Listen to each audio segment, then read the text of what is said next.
Hello students, how are you all? I hope you all are doing great. I am Kaushik, your maths mentor, and I welcome you all to Positron Maths Academy, bringing positivity to education.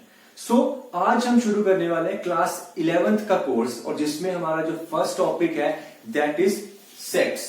Sets बहुत ही simple topic है but very important. ये base बनाता है एक बहुत बड़ी branch of mathematics का जिसका नाम है कैलकुलस। कैसे? देखो, सेट्स को समझने के बाद इसका यूज होता है रिलेशंस को समझने में। Then relations are used to understand functions और फंक्शंस पे ही फिर देन पूरा का पूरा हमारा कैलकुलस जो है काम करता है। क्लियर? सो इंपॉर्टेंस आपको दिख ही रही है इसकी। So let's start with the topic sets. Sets का जो थॉट है ये सबसे पहले जो यूज किया था एक जर्मन मैथमेटिशियन ने जिनका नाम था John Cantor and he defined the sets as a whole definite collection of well defined and distinct objects. ठीक है, सो उसने एक डेफिनिट कलेक्शन को बोला था, distinct and definitely well defined, but later इसको थोड़ा मॉडिफाई किया गया और फिर इसको कलेक्शन को जो है उन्होंने डेफिनेट वर्ड को हटा के बोल दिया गया कि a set is a collection of any collection of well defined and distinguishable objects of our intuition or our thought, right? So let's have a look at its formal definition. Sets की जो definition क्या कहती है? It is a collection of well defined and distinct objects. इसकी definition में जो दो important word है वो देखो ध्यान से क्या है। सबसे पहले तो ये है क्या? ये एक collection है, ठीक है? और कैसी collection है? ऐसी कलेक्शन जिसके एलिमेंट्स या ऑब्जेक्ट्स एक तो वेल डिफाइंड होने चाहिए, वेल डिफाइंड, और दूसरा डिस्टिंक्ट होने चाहिए। तो ये दो वर्ड्स को आपने इंपॉर्टेंट और ध्यान से देखना है। क्यों ऐसा? देखो बहुत लॉजिकल है इसके पीछे जो रीजन है। कलेक्शन की बात करूं तो हमने भी बहुत सारे कलेक्शंस, हर एक की कुछ ना कुछ हॉबी होती है। किसी को नॉवेल्स कलेक्ट करनी है, बुक्स कलेक्ट करनी है, किसी को कुछ गैजेट्स कलेक्ट करने हैं, किसी के कॉइन्स कलेक्ट करने की भी एक हॉबी होती है। ठीक है, सो आप कोई भी एग्जांपल ले, लेट्स से कि मैं कॉइन कलेक्ट करने वाली एक हॉबी पे डिस्कस कर रहा हूं और उसको एज ए कलेक्शन हम देख रहे हैं। ठीक है, मान लो मैंने कलेक्ट कर रखे बहुत सारे कॉइन्स।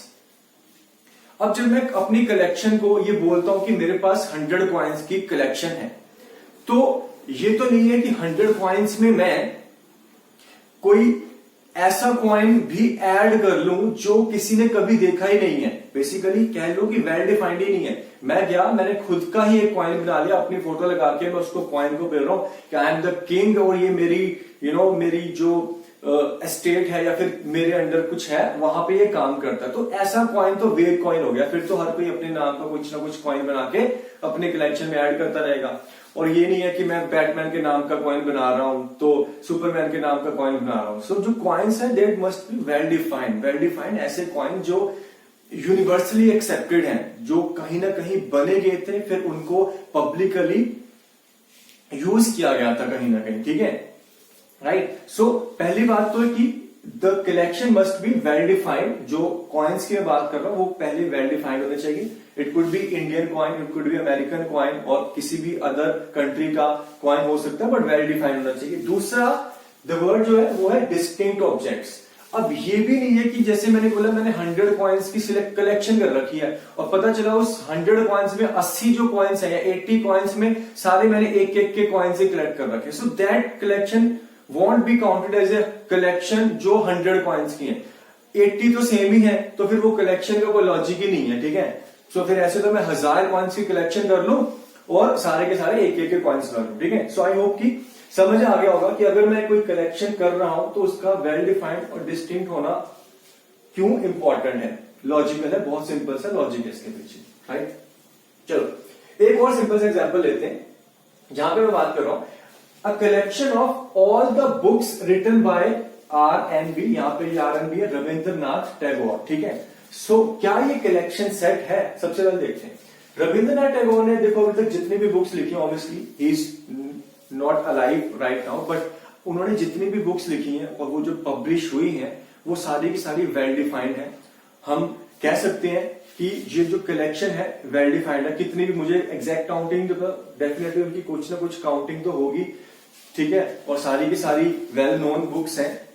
किसी न किसी ने वो पढ़ रखी हैं और कहीं ना कहीं आई होप कि वो रिजर्व भी होंगी किसी लाइब्रेरी में, ठीक है। So this collection which is the collection of books written by Rabindranath Tagore is an example of set. But यहां पर अगर मैं थोड़ा सा चेंज कर देता हूं, चेंज कैसे कर देता हूं, मैं कहता हूं कि collection of all the books, not just books. अगर मैं बोल दूं कि collection of all the good books, क्या all the good books written by Rabindranath Tagore, क्या अब ये कलेक्शन जो मैं नई कलेक्शन की बात कर रहा हूं, क्या ये सेट है?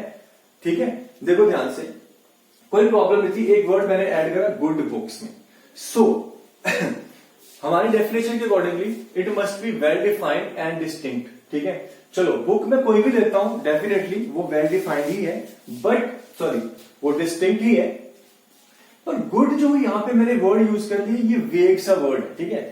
गुड को मैं किसी के साथ भी अगर रिलेट करता हूं तो वो डिपेंड करता है कि गुड होना वो किसकी इंट्यूशन पे है और किसके लिए है।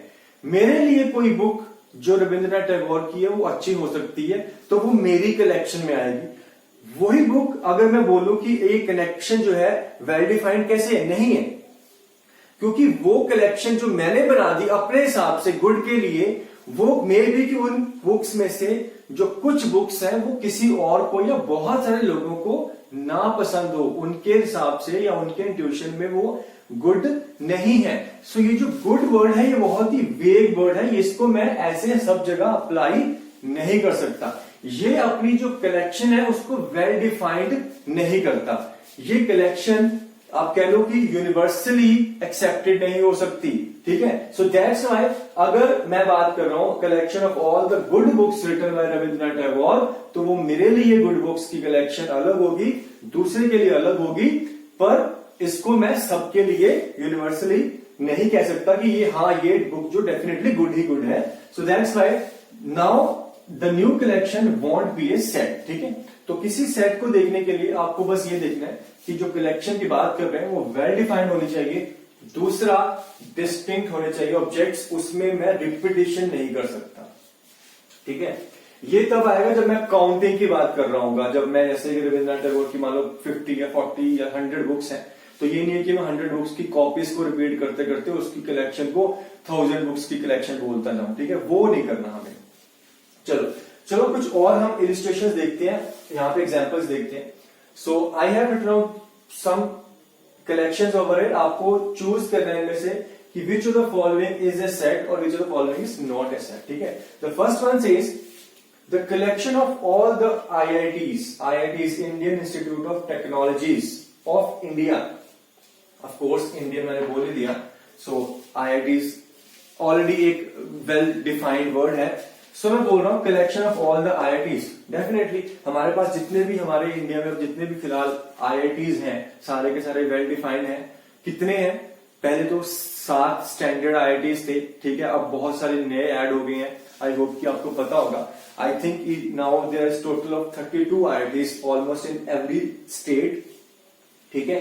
So this collection is a set because it is very very well defined and सारे के सारे IITs डिफरेंट तो फिर है ही है, ठीक है। Next one is collection of all the Indian cricket players.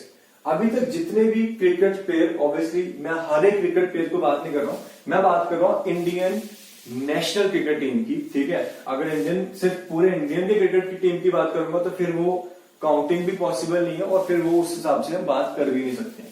So we are talking about the collection of all the Indian cricket players, यानी कि इंडियन नेशनल प्लेयर्स। तो जितने भी नेशनल प्लेयर्स हैं जो BCCI के अंडर रजिस्टर्ड हैं, obviously सारे के सारे डिफरेंट हैं और वेल डिफाइंड है, उनकी सबकी एक यूनिक आइडेंटिटी है। So again this will be a good collection, ठीक है।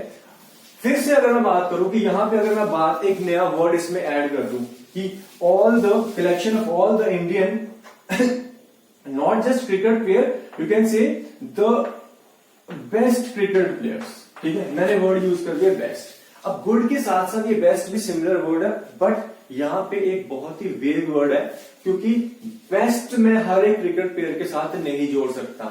मेरे लिए कोई बेस्ट है, जरूरी नहीं है कि वो दूसरे के लिए भी बेस्ट है, ठीक है।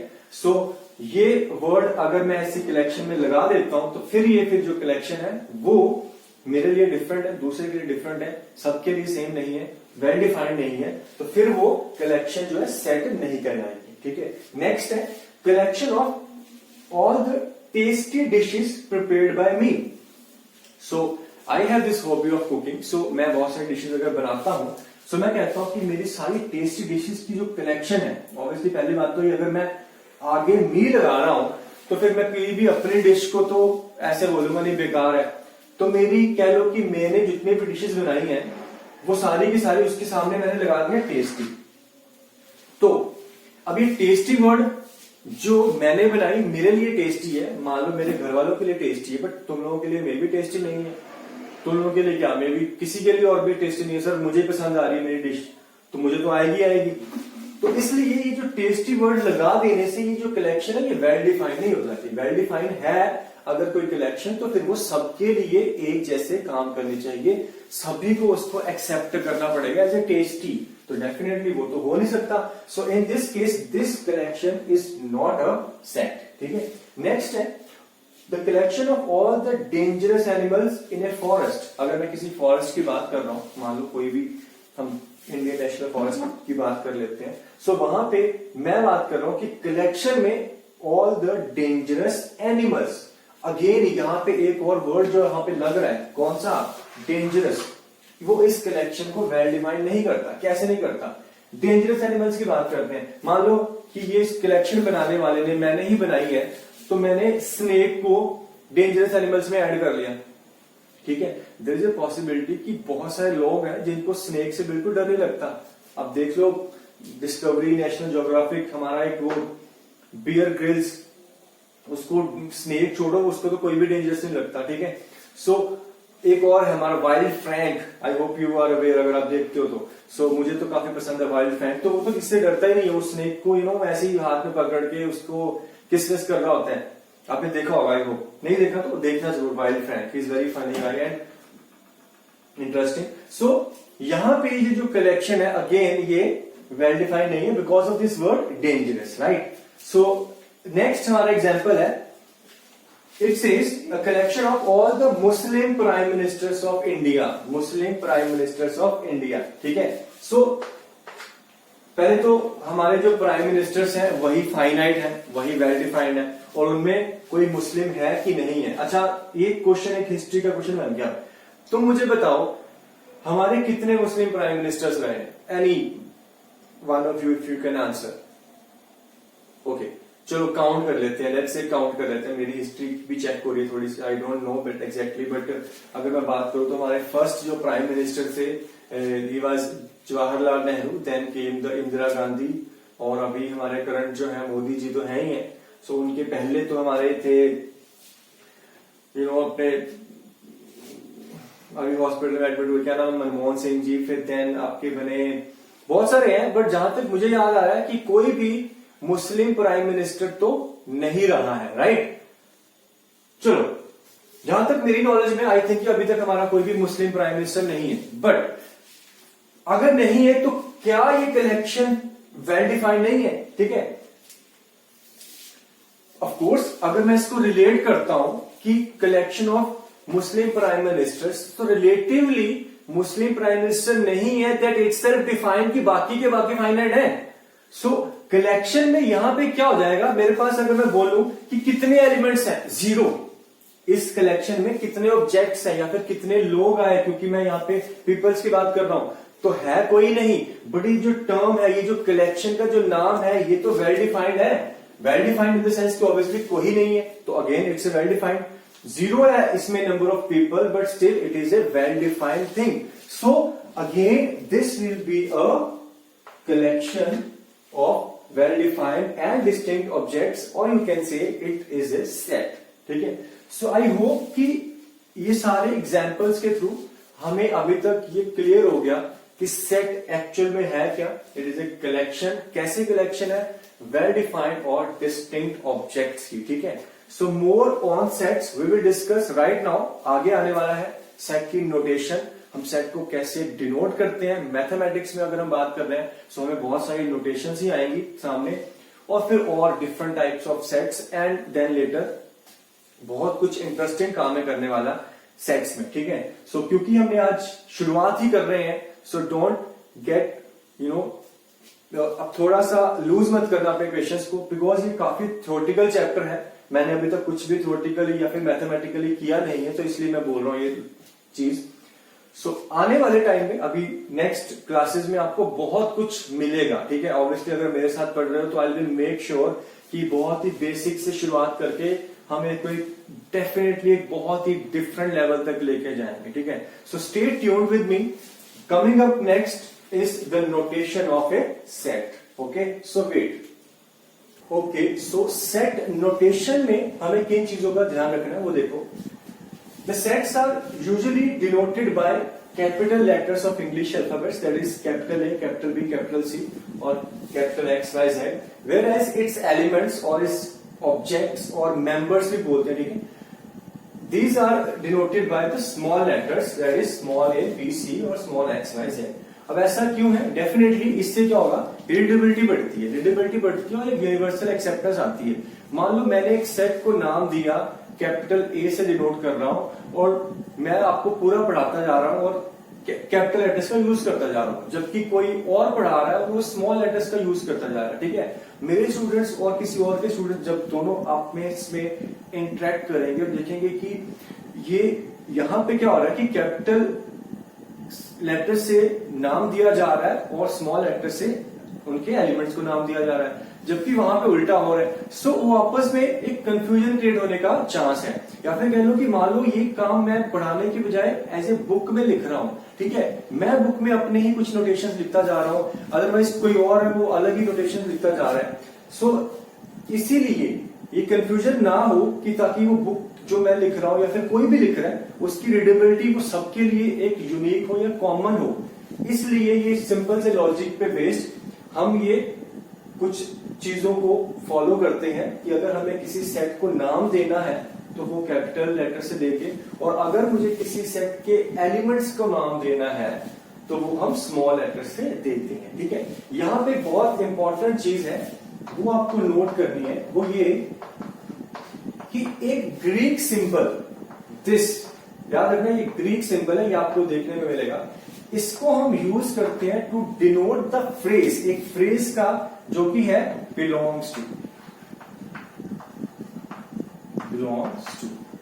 सो बिलोंग्स टू फ्रेज जो है इसको डिनोट करने के लिए हम इस सिंबल का यूज करते हैं, ठीक है। ये जो सिंबल आप देख रहे हो ये एप्सिलॉन टाइप सिंबल है, इसका हम यूज करते हैं। आई होप अब बहुत सारे सिंबल अब हम देखने वाले हैं, हालांकि हम कहीं भी यूज कर सकते हैं इसका, बट फिलहाल अगर सेट्स में बात करेंगे तो इसका एक स्पेसिफिक यूज है, ठीक है। ये कैसे यूज है वो देखो ध्यान से। जैसे कि मैंने बोला किसको ये फ्रेज को डिनोट करता है, बिलोंग्स टू का। सो मान लो एक सेट है ए, एक सेट जिसका नाम मैंने ए रख दिया और उसके कुछ एलिमेंट्स हैं, स्मॉल ए, small B, small C, small D, small ई, या फिर कुछ भी मैं रैंडमली ले रहा हूं फिलहाल, ठीक है। अब ए नाम है और इस सेट को जो मैंने एलिमेंट्स को ऐसे लिखा और ये ब्रैकेट्स में लिखा, इसको अंडर रिप्रेजेंटेशन ऑफ सेट में थोड़ी देर में पढ़ाने वाला हूं, ठीक है। फिलहाल के लिए ये एक सेट का एग्जांपल है जिसमें 5 एलिमेंट्स हैं, जिसकी वो स्मॉल लेटर्स में ए, बी, सी, डी को डिनोट कर रहे हैं। अब क्योंकि ये जो ए है, एक स्मॉल लेटर ए है, ये किस कैपिटल सेट ए का एलिमेंट है या फिर इस सेट का ऑब्जेक्ट है या फिर सेट का मेंबर है, इसलिए मैं इसको ऐसे लिखूंगा कि A belongs to this set A, this is a element. ये किसको बिलोंग करता है, ए को, ठीक है। सिमिलरली ई भी किसको बिलोंग करता है, ए को। अब अगर मैं बात करूं एफ की, अब एफ ए में तो नहीं है, ए में नहीं है तो मैं इसको बिलोंग नहीं करता, तो अगर कोई एलिमेंट बिलोंग नहीं करता तो सिंबल यूज होता है ये वाला, ठीक है। कुछ नहीं है, ये बिलोंग्स टू के सिंबल पे एक लाइन आ गई है, it says F does not belongs to A, ठीक है। यहाँ पे जो स्मॉल लेटर्स है ए, ई, एफ, ये एलिमेंट्स को डिनोट कर रहे हैं और कैपिटल ए सेट का नाम है यहाँ पे, ठीक है। So remember this is very important. हम इस फ्रेज या इस सिंबल का यूज करते हैं, इसको हम यहाँ पे सेट थ्योरी में इसको हम एक मेंबरशिप सिंबल भी बोलते हैं, ठीक है। एक मेंबरशिप सिंबल भी बोलते हैं जो सेट को उसके एलिमेंट से, उसके मेंबर से रिलेट करता है। Membership you can say member relationship, ठीक है। So this is a set notation. अब हम बात करेंगे different ways to represent a set, ठीक है। मैथ्स में हम अगर एक सेट है तो उसको लिखने के या फिर उसको प्रेजेंट करने के अलग अलग वेज है, ज्यादा नहीं है, फिलहाल हमारे पास 2 स्टैंडर्ड वेज है यहाँ पे, ठीक है। सो मैं उनकी बात करने वाला हूं, that is representation of a set. So next we have is representation of a set, ठीक है। सो हमारे पास 2 तरह की रिप्रेजेंटेशन है। The first one is, its name is roster form, और इसको टेबुलर फॉर्म भी बोलते हैं।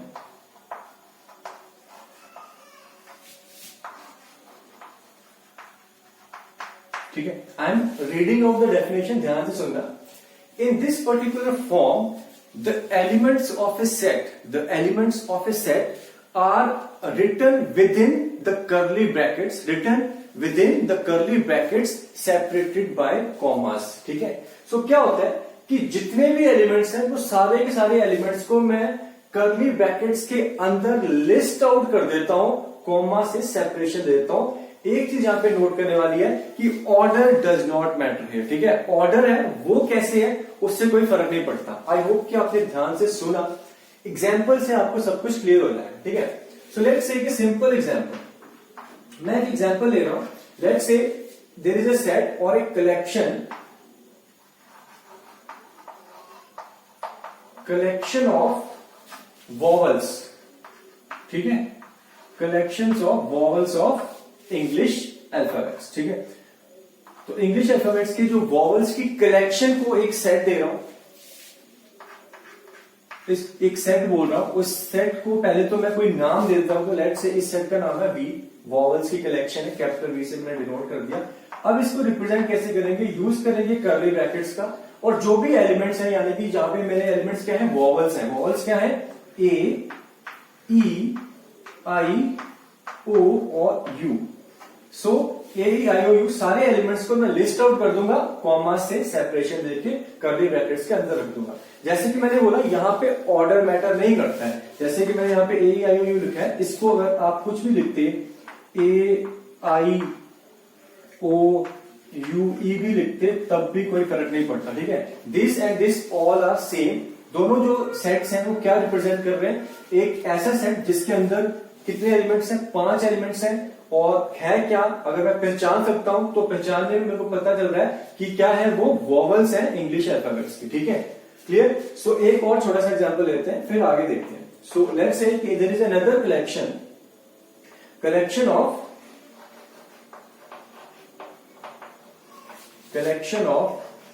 let's say first 5 prime numbers, ठीक है। सो जो पहले 5 प्राइम नंबर है, फर्स्ट 5 प्राइम नंबर्स, उनकी कलेक्शन है, ठीक है। सो लेट्स से सबसे पहले इसको नाम दे देते हैं, मैं एक पी से डिनोट कर देता हूं। अब मैं पहला प्राइम नंबर कौन सा है, वो 2 है, then we have 3, then we have 5, then we have 7 and then we have 11, ठीक है।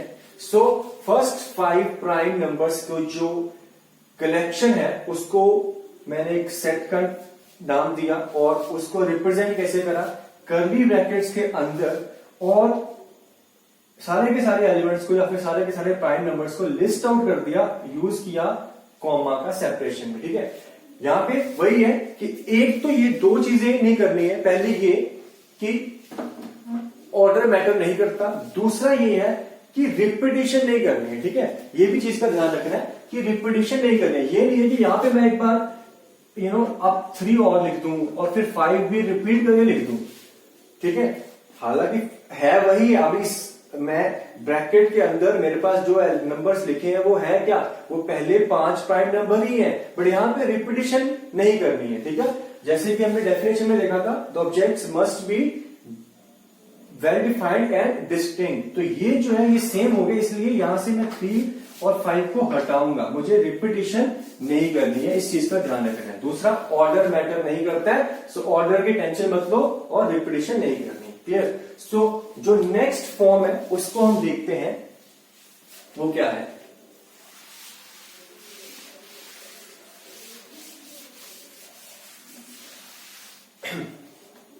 The next, this is a very important form, इसका बहुत ज्यादा यूज होता है, ठीक है। This is called as the set builder form. क्या है? सेट बिल्डर फॉर्म, ठीक है। इसको ध्यान से देखना बेटा, समझने की कोशिश करना कि ये है क्या चीज। और सबसे पहले तो बात करते हैं इसका यूज या फिर इसको बनाने की जरूरत क्यों पड़ी। मान लो एक सेट है जिसमें मेरे पास जो नंबर ऑफ एलिमेंट्स है वो 100 है या 200 है या 500 है, ठीक है, 1000 है, बहुत ज्यादा नंबर ऑफ एलिमेंट्स अगर आ जाते हैं तो फिर फर्स्ट वाली फॉर्म आपकी ऑलमोस्ट फेलियर है। कैसे? अब ये तो नहीं है कि मैं 1000 एलिमेंट्स को कॉमा करके लिखते लिखते लिखते तो फिर मेरी तो कॉपी भरने वाली है और तो ऑब्वियसली थकना ही है, या फिर कह लो कि पॉसिबिलिटी है ही नहीं, ठीक है। इन दैट केस जब मेरे पास जो नंबर ऑफ एलिमेंट्स है बहुत ज्यादा हो गए, हमने एक नई फॉर्म का डेवलप करी, that is the set builder form. Set builder form, set को अब बना के लिखना है। बना के कैसे लिखना है वो देखो ध्यान से। सबसे पहले ये है कि ऑब्वियसली जब मैं कोई कलेक्शन कर रहा हूं, यानी कि जब मैं कोई सेट बना रहा हूं, तो जो सेट के एलिमेंट्स हैं उनमें कुछ ना कुछ कॉमन प्रॉपर्टी होगी, ठीक है। सो हमने उसी कॉमन प्रॉपर्टी को अब पकड़ना है और उस कॉमन प्रॉपर्टी को लिख देना है कि ये प्रॉपर्टी को होल्ड करने वाले ये वाले एलिमेंट्स हैं जो इस सेट में आएंगे, ठीक है। और उस कॉमन प्रॉपर्टी को लिखने के लिए मैं एक वेरिएबल चूज कर लेता हूं जो वेरी कर रहा है और इस कॉमन प्रॉपर्टी को फॉलो करता जा रहा है, ठीक है। लेट्स से वेरिएट अगर बात कर रहा हूं, यहां पे वेरिएबल है, वो वेरिएबल कुछ भी मैं ले सकता हूं, ए ले सकता हूं, एक्स ले सकता हूं, बी ले सकता हूं, कोई भी वेरिएबल। उस वेरिएबल को लिस्ट करूंगा, फिर ये लिखूंगा ये वेरिएबल इस प्रॉपर्टी को होल्ड कर रहा है, और फिर अकॉर्डिंगली मैं अपनी नॉलेज से मैं समझ लूंगा कि ये वेरिएबल ये प्रॉपर्टी को होल्ड करता हुआ तो यही एलिमेंट्स इसके अंडर आएंगे, ठीक है। सबसे पहले इसकी जो एक आप कह लो कि जनरल रिप्रेजेंटेशन है वो कैसी होगी वो देखो ध्यान से। लेट्स से एक सेट मेरा एस है, तो वहां पे मैं चूज करूंगा एक वेरिएबल, लेट्स से यहां पे मैंने चूज कर लिया एक्स, ठीक है। अब एक्स जो रिप्रेजेंटेटिव है इस सेट के एलिमेंट्स का, अब एक्स है क्या वो लिखूंगा। X is the element of set S such that के लिए ये दो जो डॉट्स हैं इनका यूज करते हैं, या फिर इसकी जगह हम एक वर्टिकल स्लैश का भी यूज करते हैं, ठीक है, सॉरी एक वर्टिकल लाइन का भी यूज करते हैं, दोनों में से कोई भी यूज कर सकते हैं। Now x is such that कि ये एक प्रॉपर्टी पी एक्स को होल्ड कर रहा है।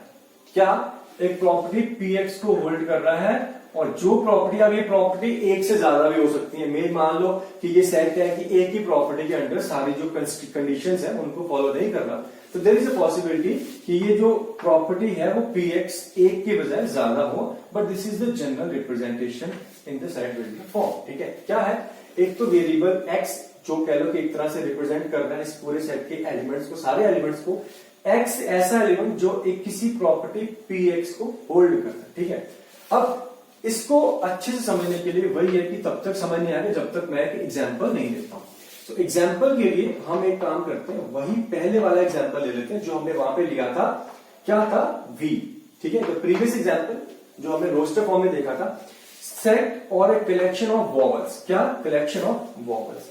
यहां पे मैं क्या करूंगा, let X be the element. अच्छा, यहां पे एक्स थोड़ा सा आपका वो हो जाता है, चलो लेट से मैं मान लेता हूं कि A is the element of the set we such that, अब वॉवल को ये बताने के लिए कि ये ए है क्या, ये वॉवल है, कोई मैथमेटिकल नोटेशन तो नहीं है, और अगर ऐसा नहीं है तो मैं सिंपली लिख देता हूं such that A is a vowel, A is a vowel, ठीक है। सो ये मेरी लीस्ट या फिर सबसे सिंपल कोशिश थी करने की इस सेट को, जो कि क्या था, वॉवल्स का सेट है। ए रिप्रेजेंटेटिव चूज कर लिया, अब ए है क्या, such that A is A vowel. Readability देखो ध्यान से, साफ पता चल रहा है। वी एक ऐसा सेट है, उसके एलिमेंट्स क्या है, ए सच दैट ए क्या है, वॉवल है। अगर इसको मैं कन्वर्ट करूंगा कि ए क्या है, वॉवल है, तो वॉवल कौन कौन से हैं, एक तो ए, ई, आई, ओ, यू, ठीक। चलो सेकंड एक और एग्जांपल ले लेता हूं। अब जैसे कि मैंने प्रीवियस एग्जांपल लिया था, चलो मैं एक डिफरेंट ले लेता हूं, लेट से एक सेट ए मान लेता हूं, ठीक है, उसका एलिमेंट एक एक्स है। अब मैं पहले नहीं बोल रहा हूं, यहां पे लिखूंगा, तुम खुद से सोचना, रीड करना कि क्या बता रहा है।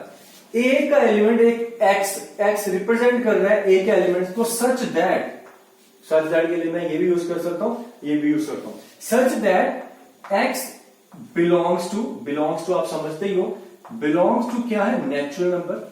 ये एन जो है ना, ये एक स्टैंडर्ड नोटेशन है किसकी, नेचुरल नंबर्स के लिए, ठीक है। So such that X belongs to natural number and X is less than equals to 5। X is less than equals to 5। देखो ध्यान से क्या करा, एक्स ए का एलिमेंट है, कैसा एलिमेंट है, इन प्रॉपर्टीज को होल्ड करता। एक तो एक्स क्या है, नेचुरल है, दूसरा 5 से छोटा या उसके इक्वल। अब देखो ध्यान से, अगर मैं नेचुरल नंबर्स की बात करूं तो शुरू तो मेरे 1 से होते हैं, और 1 नेचुरल है, 5 से छोटा है, आ गया। 2 नेचुरल है, 5 से छोटा है। 3 नेचुरल है, 5 से छोटा है। सिमिलरली 4 और 5 ये नंबर्स हैं। ऑब्वियसली इसमें 6 नहीं आएगा, वो 6 नेचुरल तो है, बट 6 5 से छोटा है, उसके इक्वल नहीं है, 6 5 से बड़ा हो गया। क्योंकि दोनों कंडीशन मिला के, या फिर कह लो कि वो है जो प्रॉपर्टीज है, वो जो एक्स होल्ड कर रहा है। अब यहाँ पे एक्स क्या है, एक्स को इसको रीड करते जाओ और एक्स को वैल्यू देते जाओ। कौन कौन सी है, नेचुरल, एक तो वैल्यू देनी, दूसरी 5 से छोटी देनी है, ठीक है। So this type of representations are the called as the set builder form, ठीक है। सो यहां पे आप देख रहे हो कि आपके पास थोड़ा सा काम अब करने को आया है, ठीक है। नाउ वी विल डू और we will see some more examples based on these two representation, जहां पे हमारे पास रोस्टर फॉर्म्स आएंगी और सेट बिल्डर फॉर्म, दोनों को हम एक साथ देखते हैं, और कि कैसे कैसे नए नए एग्जांपल्स आपके सामने आते हैं, और आपको समझ में आएगा और अच्छे से कि क्या और पॉसिबल है। देखो ये जो मैंने कोशिश कर रहा हूं, ये कोशिश और भी अच्छी और भी बेटर हो सकती है। ऑब्वियसली बेटर क्यों करना चाहता हूं मैं, क्यों, क्या कि मैं रीडेबिलिटी बढ़ा लूं। रीडेबिलिटी बढ़ा लूं मतलब कि हर कोई बच्चा या हर कोई पर्सन उसको बड़े आराम से समझ सके, ठीक है, आराम से समझ सके, कोई कंफ्यूजन ना हो। हालांकि सिंपल है यहाँ पे, तो जो भी है we will see in some more examples based on representation of set. Okay, look at this illustration based on representation of a set, ठीक है। The question है, you need to convert to the other form. हमने दो forms पढ़ी, एक roster form, एक set builder form. जो भी फॉर्म है आपको उसको दूसरी फॉर्म में कन्वर्ट करना है, ठीक है। द फर्स्ट पार्ट देखो ध्यान से, सबसे पहले कौन सी फॉर्म है, definitely it is a set builder form. ये क्या कह रहा है, A is a set such that its element X, X इसका रिप्रेजेंटेटिव है, एक्स वो कैसा है, वो किस टाइप का है, इन प्रॉपर्टीज को होल्ड करता है। X is equals to 2n-1, n belongs to natural number, n belongs to natural number, फिर x 2n-1 के इक्वल है, और फिर x a का एलिमेंट है, ठीक है। सो आप इन कंडीशंस को देखते जाओ और इसको रोस्टर फॉर्म में कन्वर्ट करते जाओ। जैसे कि हमेरा n है, n क्या है, नेचुरल है, नेचुरल मतलब 1 से शुरुआत करेंगे, तो n जब 1 होगा, सो 2n-1, 2 into 1 1, 2 minus 1 क्या बन जाएगा 1, x, तो x क्या है, a का एलिमेंट, तो पहला एलिमेंट क्या बना 1। फिर अगर नेचुरल नंबर 2 रखूंगा, तो 2 into 2 4 minus 1 3 आपका एलिमेंट बन जाएगा। सिमिलरली आपका 3 पे ही आपका 5 बन जाएगा, फिर 7 बन जाएगा, एंड सो ऑन, ठीक है। अब हमने क्या यहाँ पे बोला है कि n नेचुरल है, n पे कोई कंस्ट्रक्शन नहीं लगाई है, कोई कंस्ट्रेंट नहीं लगाया, तो नेचुरल तो हमारे इनफाइनाइट तक जाते हैं, तो basically this set is an infinite set, ठीक है। सो अब ये जो रिप्रेजेंटेशन है, ऑब्वियसली मैं सारे सेट एलिमेंट्स को तो लिख नहीं सकता, ये आप देख रहे हो कि क्या है, और नेचुरल नंबर्स बन रहे हैं, और नेचुरल नंबर्स और कितने एलिमेंट्स इनफैक्ट। तो मैं यहाँ पे क्या करता हूं, अगर ऐसा हो जाता है तो ये डॉट डॉट डॉट ऐसे डॉट्स का यूज करके इसको आगे खत्म कर देता हूं, ठीक है। ऑब्वियसली ये भी कुछ रिप्रेजेंटेशन अच्छे नहीं लगते, तो इसी वजह से हमने फिर ये सेट बिल्डर फॉर्म बनाए, ठीक। चलो नेक्स्ट क्वेश्चन देखो, नेक्स्ट है बी। बी का एलिमेंट है ए कैसा है, such that A is A n square, और n क्या है i यहाँ पे क्या डिनोट करता है, i डिनोट करता है सेट ऑफ इंटीजर्स को, किसको, इंटीजर्स को। आई होप कि ये आपने पढ़ रखे हैं 10th में ही नंबर सिस्टम के अंदर, ये n i z ये सारे आपने नोटेशंस याद है। फिर भी एक बार हम दोबारा इसको देखेंगे। फिलहाल के लिए ए जो बी का एलिमेंट है वो क्या है, वो एन का स्क्वायर है, और एन क्या है, इंटीजर है। अब इंटीजर्स को आप देखते जाओ, ऑब्वियसली यहाँ पे मेरे पास जो इंटीजर्स है बहुत सारे होते हैं, बट फिलहाल मैं 0 से शुरुआत करता हूँ। 0 इज इंटीजर, तो 0 का स्क्वायर जो हो जाएगा 0, देन 1 का स्क्वायर 1, ठीक है। हमें इंटीजर का स्क्वायर करना है, और वो स्क्वायर फिर ए बी का एलिमेंट है। फिर 2 का स्क्वायर 4, 3 का स्क्वायर 9, देन 4 का स्क्वायर 16 एंड सो ऑन। अब ये मैंने सिर्फ पॉजिटिव लिए थे, नेगेटिव देख लो। हालांकि अगर मैं -1 लेता हूं तो -1 का स्क्वायर क्या आ गया, वो 1 हो गया। ऑलरेडी मैं ले चुका हूं तो रिपीटेशन नहीं करनी है। -2 का स्क्वायर वापस 4, तो 4 ऑलरेडी लिख चुका हूं। -3 का स्क्वायर भी 9, वो ऑलरेडी मैं लिख चुका हूं। तो बेसिकली यही एलिमेंट्स आएंगे इस सेट में, ठीक है, याद रखो। ओके, सो नेक्स्ट देखो, next is again a set builder form. यहां पे क्या है, x is element such that x is equals to n square minus 1, n square minus 1, n is a natural and less than equals to 5। अब यहां पे एक constraint लगा हुआ है नेचुरल, ठीक है। सो इसको जब मैं बनाता हूं, n नेचुरल है 5 से छोटा, तो 1 से शुरू होकर 5 तक जाएगा। फिर n स्क्वायर माइनस 1, तो 1 का स्क्वायर माइनस 1 0 हो गया, तो x कितना आ गया 0, तो 0 एक एलिमेंट आ गया। देन 2 का स्क्वायर 4 माइनस 1 कितना आ गया 3 आ गया। देन वी हैव 3 का स्क्वायर 9 माइनस 1 कितना आ गया आपका 8 आ गया। देन वी हैव 4 का square 16 minus 1 I have 15 and finally equal to 5 तक जाना है, तो 5 का स्क्वायर 25 माइनस 1 मेरा एलिमेंट बन गया आपका 24, ठीक है। So this is the simple conversion of set builder form to roster form. अब ये देखो ध्यान से, नेक्स्ट आपको ये एलिमेंट्स दे रखे हैं 1 2 3 4 5, कुछ 5 एलिमेंट्स हैं, और कैसे हैं वो आपको पहचानना है। और कोशिश, देखो हम कोशिश ही कर सकते हैं इसको सेट बिल्डर फॉर्म पे लिखने की, ठीक है। चलो इसको हम सेट बिल्डर फॉर्म में लिखने की कोशिश करेंगे। पहले एक एलिमेंट्स को ध्यान से देखेंगे और पहचानने की कोशिश करेंगे। पहचानने के लिए कुछ भी आप पकड़ो, कोई एक चीज, एक पॉइंट को, जो आपको पैटर्न नजर आ रहा है। जैसे कि हमने बोला अगर एलिमेंट्स हैं तो कुछ ना कुछ कॉमन प्रॉपर्टी को तो होल्ड कर ही रहे होंगे। देखो यहां पे मेरे को नंबर ही दिख रहे हैं 1 2 3 4 5, फिर 2 3 4 5 6।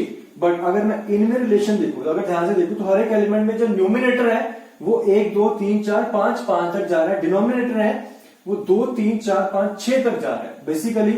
और दूसरा क्या है, ये 1 है तो ये 2 है, ये 2 तो ये 3 है, ये 3 है तो ये 4 है, एक का डिफरेंस है। और अगर मैं यहां पे बोलूं कि इस एलिमेंट के जो एलिमेंट्स x हैं वो कैसे हैं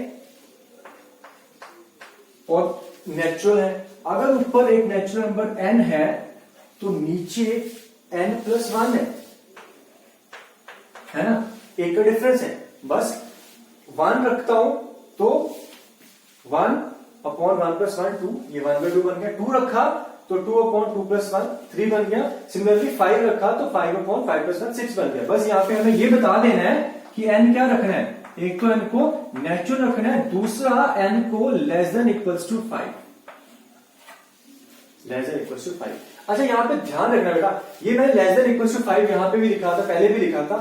अगर मैं इसको लेस देन इक्वल्स टू 5 की जगह less than, simple less than 6 कर दूं तो भी कोई गलती नहीं है, ठीक है। अब 6 से छोटा तो फिर 5 ही है नेचुरल नंबर, ठीक है। इक्वालिटी थी तो इसलिए 5 निकाला था। अगर ये लिख दूं तब भी सही है, या फिर n less than equals to 5 कर दूं तो ये दोनों ही आपके सही हो जाते हैं, ठीक है।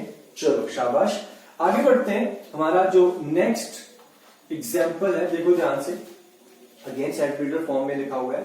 यहां पे बोल रहा है एक सेट E है जिसका एलिमेंट x है। x कैसा है, सच दैट x² - 3x + 2 = 0। तो वो x जो एक इक्वेशन दे दी मेरे को यहां पे, जो इस इक्वेशन को सेटिस्फाई कर रहा है। अब ये इक्वेशन कैसी है, सिंपल सी एक क्वाड्रेटिक इक्वेशन नजर आ रही है आप लोगों को, ठीक है। सो क्वाड्रेटिक इक्वेशन नजर आ रही है, तो कौन से x इस क्वाड्रेटिक इक्वेशन को सेटिस्फाई करेंगे, यानी कि इसको 0 बना देंगे, ये इक्वालिटी होल्ड करेंगे, राइट हैंड साइड 0 हो जाएगी। वो आपको फैक्टराइज करके रूट निकालने आते हैं, तो बड़े सिंपल से यहाँ पे फैक्टर बने हुए हैं, यानी कि x - 1 और x - 2, ठीक है। आपको भी दिख रहे होंगे।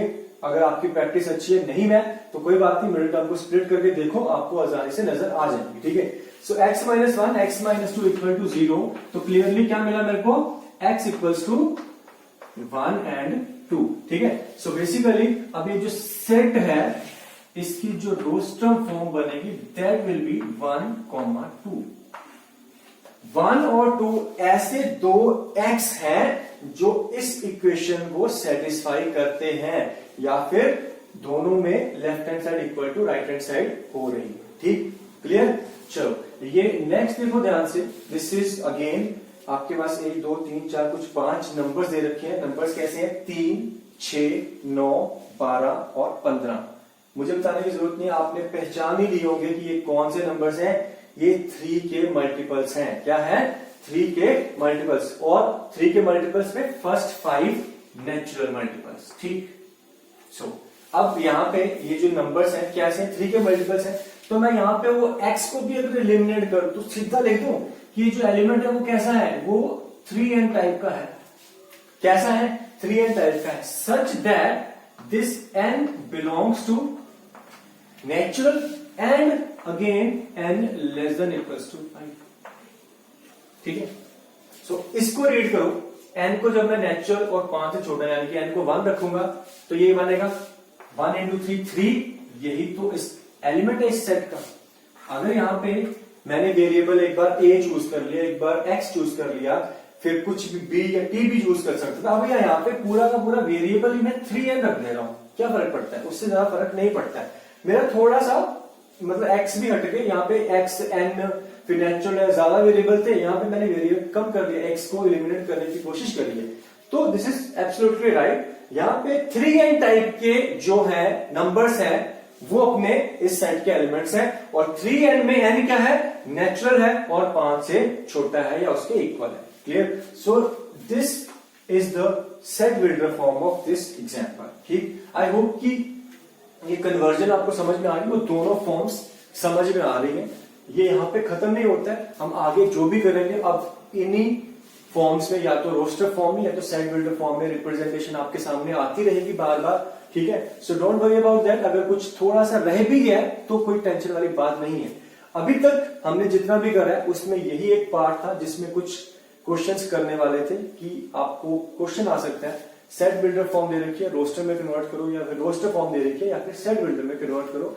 इसके भी बहुत कम चांस है, बट आगे हम पढ़ेंगे। सो वहां पे ऑब्वियसली एक तो ये दोनों फॉर्म्स आती रहेंगी और फिर कुछ नया नया ऐड होता जाएगा। ठीक है, सो स्टे ट्यून्ड।